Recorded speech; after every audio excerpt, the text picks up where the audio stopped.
નમસ્કાર મિત્રો, તમારો હાથ દુખતો હોય, તમારો પગ દુખતો હોય કે તમારા કોઈ પણ પશુઓને ખરવા થયો હોય અને એ ખરવા એ હાથ પગનો દુખાવો જો એક શ્રદ્ધાથી તમે લક્કડનાથ બાપાની માનતા માનો અને માત્ર એક નાળિયેર અથવા તો એ હાથ પગની પ્રતિકૃતિ કે જે કેળાના લાકડામાંથી સુતાર પાસે આપણે બનાવેલી હોય એની માનતા માનો અને લક્કડનાથ બાપાના મંદિરે ધરો એટલે તમારો હાથ પગનો દુખાવો અને ઢોરનો ખરવા મટી જાય છે.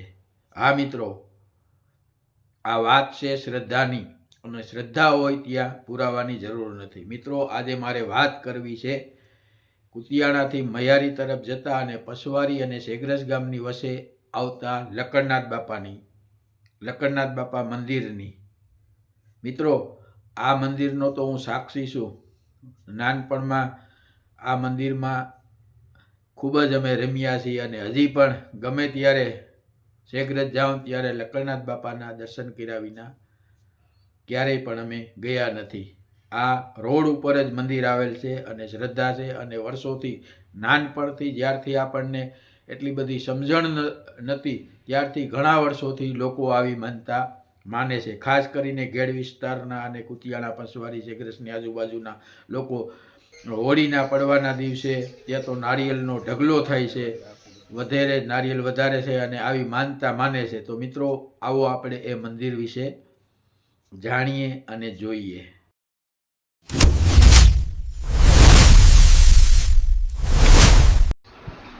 જો મિત્રો, આ છે લક્કડનાથ બાપાનું મંદિર કે જે કુતિયાણાથી મૈયારી તરફ જતા શેગરસ અને પસવારીની વચ્ચે આવે છે. મિત્રો, અહીંનું વાતાવરણ પણ ખૂબ જ સુંદર હોય છે.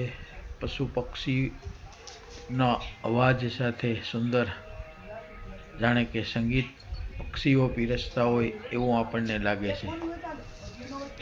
શેગરસ અને પસવારીની સીમ વચ્ચે રસ્તા રોડની ટસ મંદિર. અહીંયા સતત લોકોની અવરજવર રહે છે અને મિત્રો, લક્કડનાથ બાપાનું મંદિર ખૂબ જ જૂનું મંદિર છે.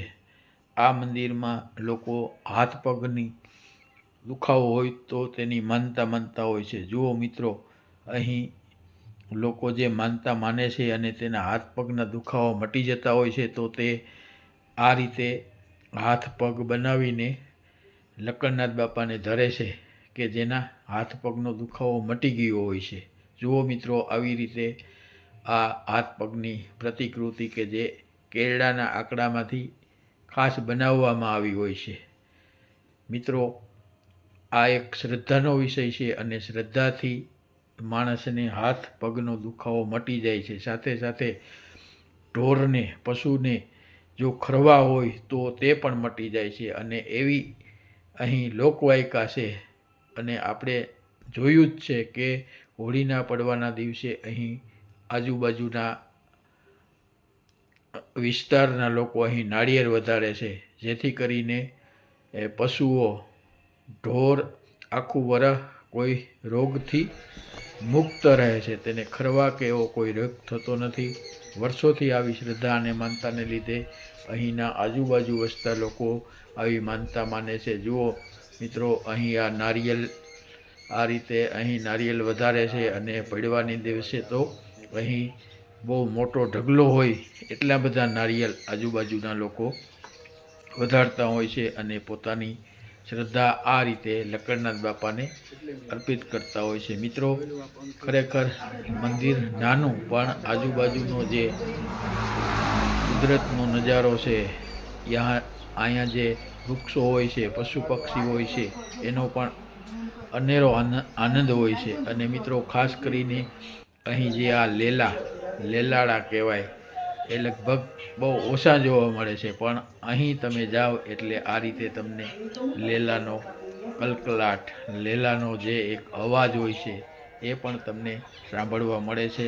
અને આ રીતે ખરેખર અહીં લક્કડનાથ બાપાની જે શ્રદ્ધા હોય છે અને જે માનતા હોય છે એ બધાને ફળીભૂત થાય છે એમાં બે મત નથી.